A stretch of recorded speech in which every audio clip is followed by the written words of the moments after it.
Hello, hello, hello, hello, world. This is Louise Hicks, your host of Aim to Purpose Spiritual Empowerment Hour. Today is July 4th, 2025, a Friday, and I hope you all are enjoying your day off. However, I want to share a little bit of history with you about the 4th of July. So take a seat, do whatever you're doing, standing, sitting, wherever you are in the world. Let's watch and let's learn some history here. So give me a moment and I'm going to share with you some historical facts about July 4th, 1776. And here we go. July 4th, 1776, the day America declared its independence from Britain. Fireworks, freedom, and all men. July 4th, 1776, the day America declared its independence from Britain. Fireworks, freedom, and all men are created equal, right? But what about black people? Where were they on that historic day? The truth might shock you, and it definitely didn't make it into your history books. While the Founding Fathers signed the Declaration of Independence in Philadelphia, about 500,000 black people were living in the colonies. An estimated 90% of them were enslaved, working under brutal conditions, owned like property. They weren't celebrating freedom. They were plowing fields, cooking meals, building homes, and raising white children, all while being bought, sold, beaten, and separated from their families. Thomas Jefferson, the man who wrote "All men are created equal," enslaved more than 600 people over his lifetime. Even on the day he signed that sacred document, enslaved Africans were serving him in his home. When the colonists cried, "No taxation without representation," many black people were asking, what about freedom from slavery? Here's what most people don't know. Thousands of black people joined the fight for independence, but not always for the United States. In 1775, the British made a bold move. Lord Dunmore, the royal governor of Virginia, issued a proclamation. Any enslaved person who escaped from a rebel owner and joined the British Army would be granted freedom. Tens of thousands took that risk. They left plantations, dodged slave catchers, and joined the British side in hopes of finally being free. And on the flip side, about 5,000 black men fought for the American revolutionaries, including figures like Peter Salem, a formerly enslaved man who became a hero at the Battle of Bunker Hill. But unlike their white counterparts, many of these black soldiers were re-enslaved after the war or denied pensions and land. Not all black people were enslaved in 1776. A small but growing number were free, especially in the North. In cities like Philadelphia, Boston, and New York, free black communities were working as artisans, sailors, and business owners, founding churches, schools, and mutual aid societies. In fact, one of the first public critiques of American slavery came in 1774 from a group of free black men in Massachusetts who petitioned the colonial government, saying, "How can America seek liberty from Britain while holding us in chains?" The Declaration of Independence says, "All men are created equal, endowed by their Creator with certain unalienable rights, life, liberty, and the pursuit of happiness." Sounds beautiful, unless you were black. Those words didn't free the enslaved. They didn't protect black families. They didn't grant legal rights or dignity. And here's the thing. Many of the signers of the Declaration were enslavers. Of the 56 men who signed, at least 41 owned slaves. So while they signed a document about liberty, they were literally profiting off stolen labor at home. Black people didn't just suffer, they resisted. Ran away from plantations, joined both sides of the war to gain freedom.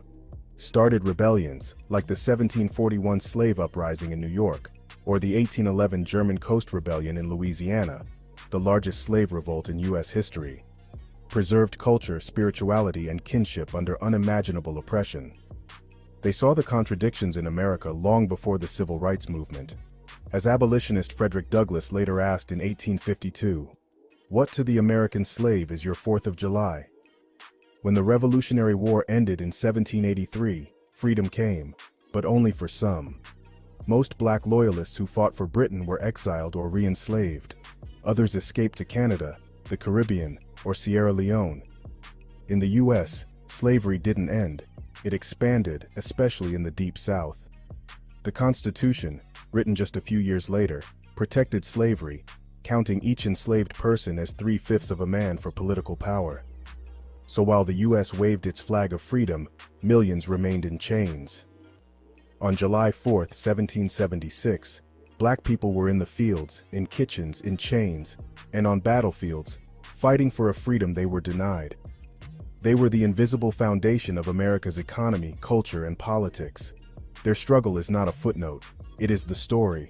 So the next time someone talks about freedom on the 4th of July, remember this: liberty was written in ink, but paid for in blood, and black people were fighting for it from the very beginning. If you learned something they didn't teach in school, hit that like button. Subscribe to Aggressive Intelligence for more real black history, told, not watered down. July 4th, 17. Thank you, Aggressive Black History, for sharing that.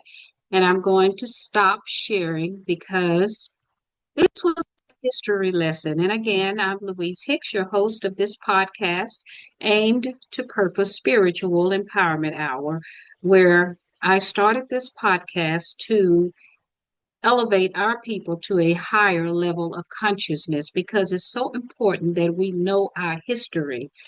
And that's one thing. I'm from Louisiana, and I don't recall being aware of the largest slave revolt in American history. And I'm going to read it to you what AI said about it. The largest slave revolt in American history took place in Louisiana in 1811.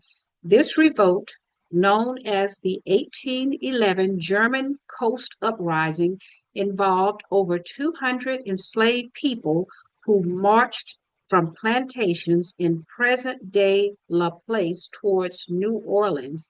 The revolt was ultimately suppressed by the military and U.S. And that is something that I was not aware of. If I was, maybe it has slipped my memory. But I wanted to share this brief video with you because it's a part of our history that we should never forget. And as Independence Day is being declared, uh, July 4th, today, 2025, I, for one, am not celebrating July 4th because it really wasn't our independence, as you know the history of it. However, enjoy your day off because that's a good thing about today. You can spend today with your family, eat, have good fun, speak about being self sufficient, speak about investing, speak about legacy, speak about generational wealth. It's a great time and a great day for you to get with your family and speak about generational wealth and investment for you and yours because it's so empowering for us to utilize every opportunity that we get to speak of our own destiny and how to empower ourselves. And I always talk to you and speak to you about 2 Timothy 1:7 that says, "For God has not given us the spirit of fear, but of power, love, and a sound mind." And always remember, love yourself. Self love is number one. And with self love, you can love one another. And of all things, let's unify. Let's join together and let's bring our families back together because that is what will give us the power that we need in order to be spiritually, emotionally, mentally, just intellectually, everything that we need in order to empower ourselves to a higher level of consciousness. And with that said, again, I'm Louise Hicks. Please share this educational lesson here and give it a like. Leave your comments. What do you think about today, July 4th? And thumbs up because it's important that we know our history. So be mindful of who you are. That's so important to know who you are.